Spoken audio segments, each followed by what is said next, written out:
Well, the good news is the worst 20 hours of the Mariners season so far is over. The bad news, however, is I have no idea how they recover from it. You are Locked On Mariners, your daily Seattle Mariners podcast, part of the Locked On Podcast Network, your team every day. Ahoy, sailors. It is Wednesday, June 28th, 2023. This is Trident Gonzalez for the Locked On Mariners post-game show brought to you by Gametime. Download the Gametime app, create an account, and use promo code LOCKEDONMLB for $20 off your first purchase. Last-minute tickets, lowest price, guaranteed. Thank you so much for making us your first listen after the game. Subscribe, like, and turn on alerts if you're watching on YouTube, or subscribe and leave a 5-star review on your preferred podcast platform if you like what you hear. And if you're part of the crew and rock with us every single day, let us know in the comments below. If you want to hear from us even more, please consider signing up for our Patreon. You can now get a free 7-day trial to check out the show. The link, as well as our social accounts, is in the description of this episode. All right, I'm not really sure how I want to start this or where to begin, really. I don't even know how many of you are watching or listening right now. If you are here, I really appreciate you being here. But if you're not, I don't really blame you. If it wasn't literally my job to be on top of everything Mariners, I wouldn't be super motivated right now to watch every Mariners game. I wouldn't be super motivated right now to consume Mariners content. So I understand. But again, if you are here, props to you. I want to see you in the comments if you're watching on YouTube right now, rocking with me as I get ready to dish out some hard truths. Before we do that, though, let's quickly recap what's happened over the last 20 or so hours. The Mariners have dropped a 3-game series to one of the worst teams in Major League Baseball. That's the Washington Nationals. And what makes this all the more frustrating is that they easily could have won it last night. They go into extra innings tied at 4 apiece. Had, a lethargic offensive performance overall, but nothing compared to what they did in the bottom of the 10th, or did not do, rather, in the bottom of the 10th. And they wasted a really nice outing from Justin Topa in the top of the 10th as well, which was super disappointing. They load the bases in the bottom of the 10th, still 4-4. Nobody out. All they need is a medium depth fly ball to score Colton Wong, who has good speed at third base. And you got the heart of your order, rather. Due up. Ty France, Teoscar Hernandez, Cal Raleigh. Ty France, infield out. Teoscar Hernandez, swing and strikeout. Cal Raleigh, comebacker to the pitcher. The Nationals follow that up with a 3-run top of the 11th, and the Mariners don't score and lose 7-4. And that offensive ineptitude was carried over to this afternoon, where they were shut out over 7 innings by Patrick Corbin, who is, by F4 standards, quite literally the worst starting pitcher in Major League Baseball since 2021. He hadn't thrown 7 scoreless since August 2019. And he hadn't had a scoreless outing in general, which I believe was over 6 innings pitched, since May of 2022. You can say that he was sharp and he was this and that all you want. This was a putrid offensive performance from the Mariners against a guy who had no business doing what he did to them this afternoon. Tom Murphy had no issues hitting off of him today. He went 3 for 3. Jose Caballero had a decent night, or decent afternoon, rather. But your top 4 hitters, when it combined, over 16. That's J.P. Crawford. That's Julio Rodriguez. That's Ty France. That's Teoscar Hernandez. Unacceptable. This team looked just as dejected as I felt this morning, waking up from that complete, utter embarrassment last night. And that's a problem. Cal Raleigh was right last night. This is a bad baseball team. The only thing that's kept them above the cellar of Major League Baseball is that they are talented. They have a lot of talent. And that's what makes this season as a whole all the more frustrating. Is their roster incomplete? Yes. We've said that time and time again. But you cannot deny the fact that this team is talented, that it has a lot of talented pieces who should be performing better than they are this year. They have the talent to be one of the best in baseball. They have the mental fortitude, however, of the Oakland Athletics. And that's the problem. And that's being exhibited with at bats like the ones that we saw today. That's being exhibited by the terrible effort on that throwing error by Brian Wu last night by Ty France and Teoscar Hernandez that allowed Jamer Candelario to score from first. This team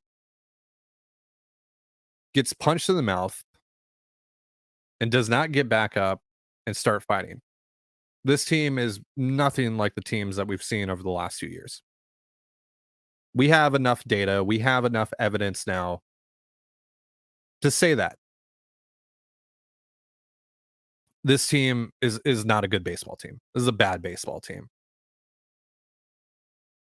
And it frankly should be a lot worse than 37-41 with the way that they're losing ball games. But again, the talent is so immense. The pitching staff is still one of the best in baseball, even though that it has regressed as of late. You know, you have guys like Julio Rodriguez and Teoscar Hernandez has been a lot better, you know, last 2 nights notwithstanding, but has been a lot better over the last month. You have the ability to win games on just pure talent alone. That's only going to take you so far. And that's why we're seeing this team only win 2 or 3 games at a time and then lose 3 or 4 right after. And they don't have the mental fortitude to overcome these issues. They don't have the mental fortitude to bounce back from a game like last night and still win a series the next day. And that's the biggest difference between this team in 2021 and 2022. And tomorrow they have an off day before they square off with Rays, which you can catch on the Mariners hometown broadcast with SiriusXM via the SXM app. The Rays have not been playing as well as they were to start the year, of course. Pretty hard to maintain that over the course of a full season. But they're still the best team in baseball, or at least one of the best teams in baseball. And now you have to host those guys over a weekend series after doing what you just did against one of the worst teams in baseball. So again, tomorrow you have an off day. And changes need to be made. Again, we have enough data, we have enough evidence to make conclusions. It's time for some accountability. Again, it's time for some changes. And I'll tell you what those are in just a moment. But first, a reminder, this episode of the Locked On Mariners podcast is brought to you by Gametime. Buying tickets to your favorite events shouldn't be stressful. Gametime is a fast and easy way to buy tickets for all the sports, music, comedy, and theater near you. And with killer deals on last-minute tickets and their best price guarantee, you can stop stressing over the tickets and start getting hyped for the fun you'll have. So forget planning months in advance. Gametime has deals on tickets right up to the day of the event. Snag the tickets without the stress with Gametime. Download the Gametime app, create an account, and use promo code LOCKEDONMLB for $20 off your first purchase. Terms apply. Again, create an account and redeem promo code LOCKEDONMLB for $20 off. Download Gametime today. Last minute tickets, lowest price, guaranteed. and you're listening to the Locked On Mariners postgame show. Thank you again for making us your first listen after the Mariners 4-1 loss to the Washington Nationals this afternoon.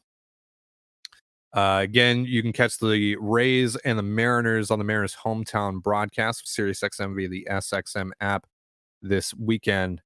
But before we get to that game, changes need to be made. Something has to be done.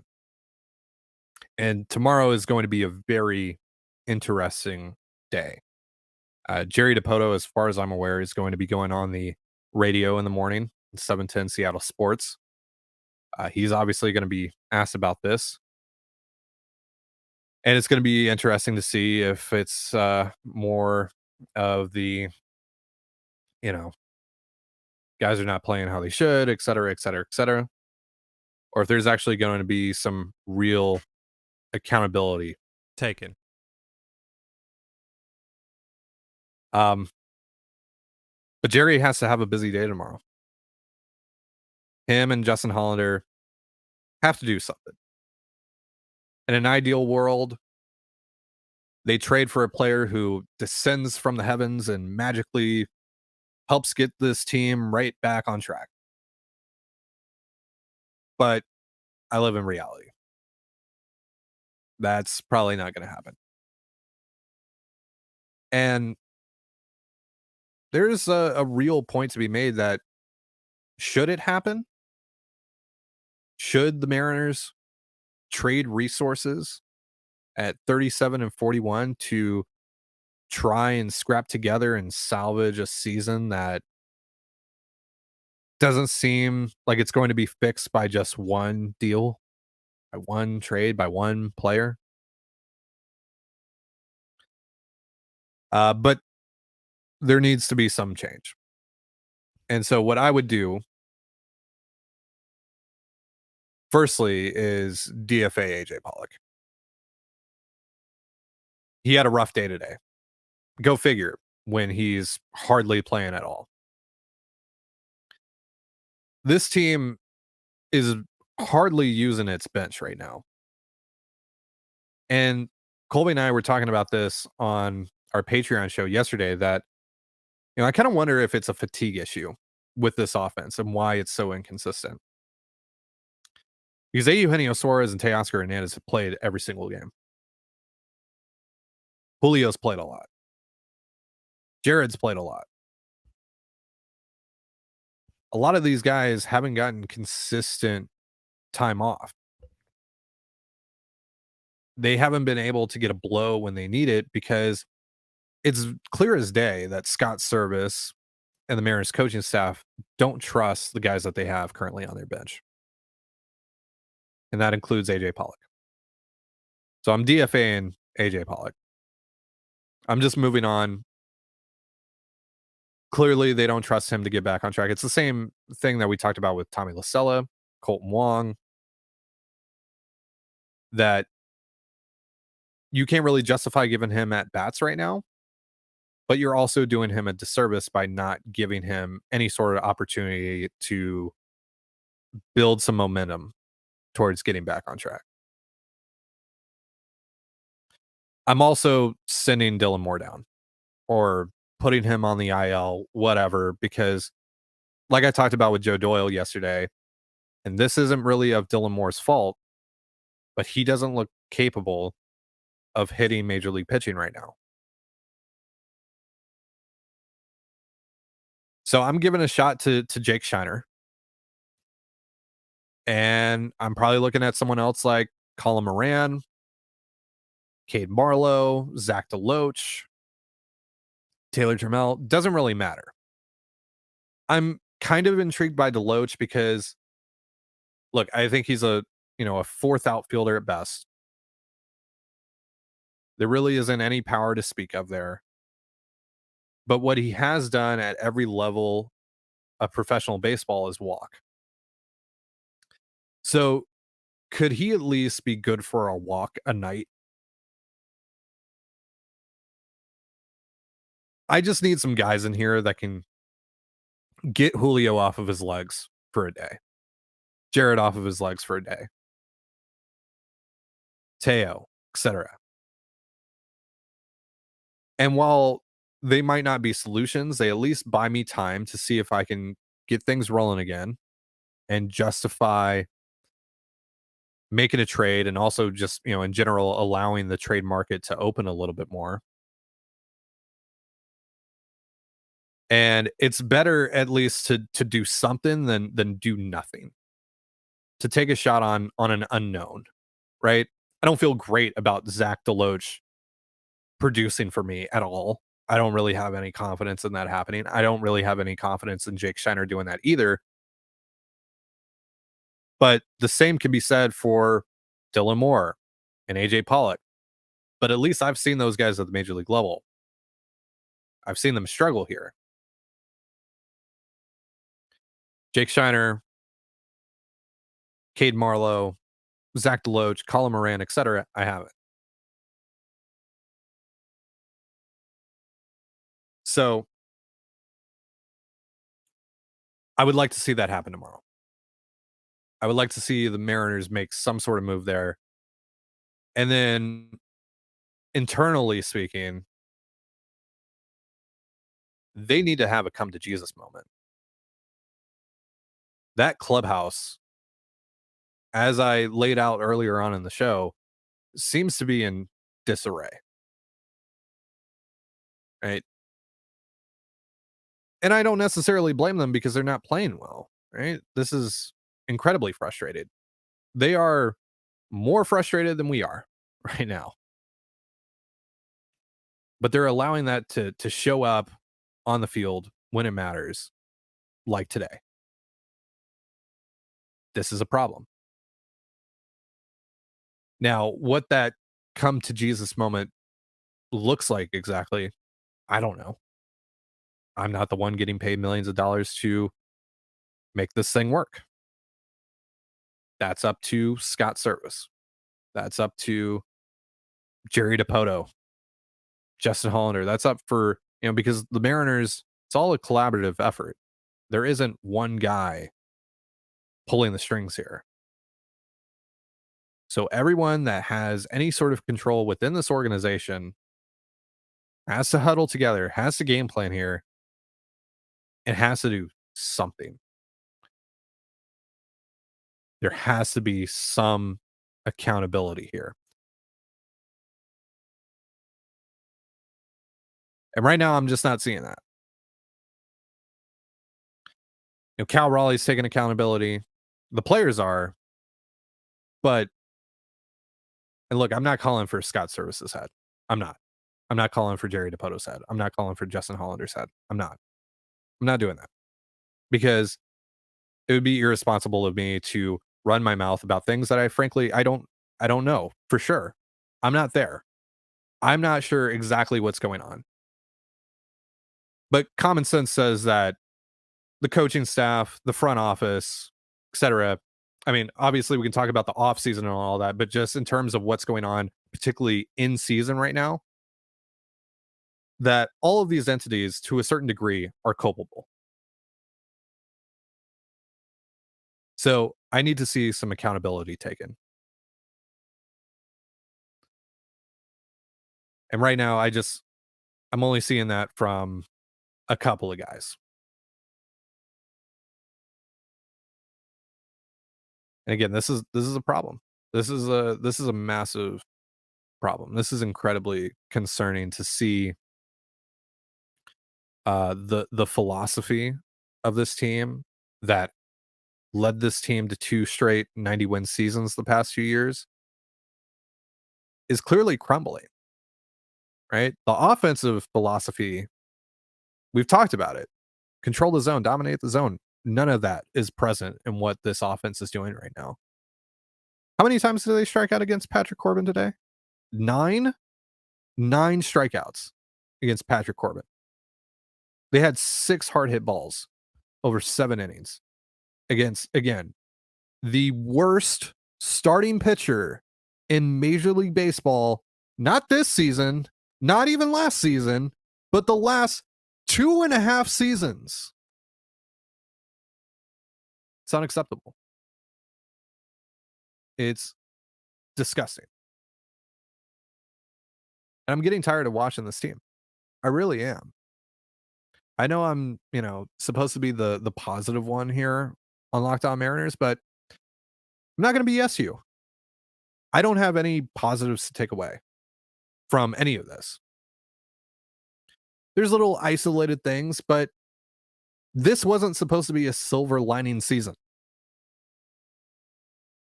And it just breaks my heart to see this continue to fall apart.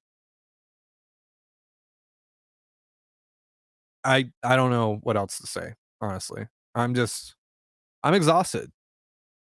I'm exhausted of getting on here every single day and talking about the same issues over and over and over again. It sucks. It sucks for you. It's not interesting content for you. It's not interesting content for me or Colby to make. And there's nothing that we can really do about it.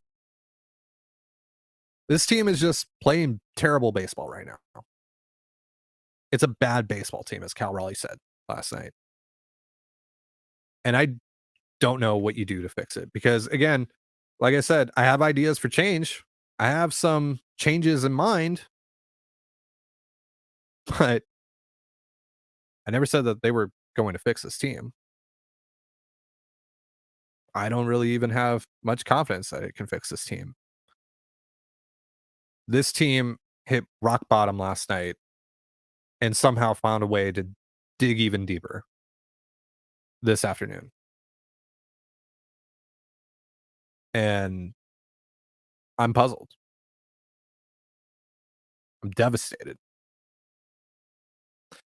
That's going to do it for our show. Thank you so much for joining us here on the Locked On Mariners podcast.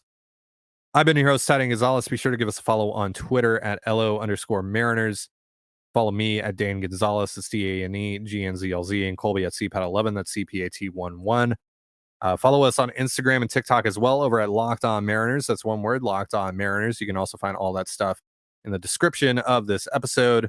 Once again, if you dare, you can hear the Mariners and the Rays this weekend on the Mariners hometown broadcast with SiriusXM via the SXM app. Thank you again for making us your first listen. Have yourself a beautiful baseball day, and we'll see you tomorrow. Peace.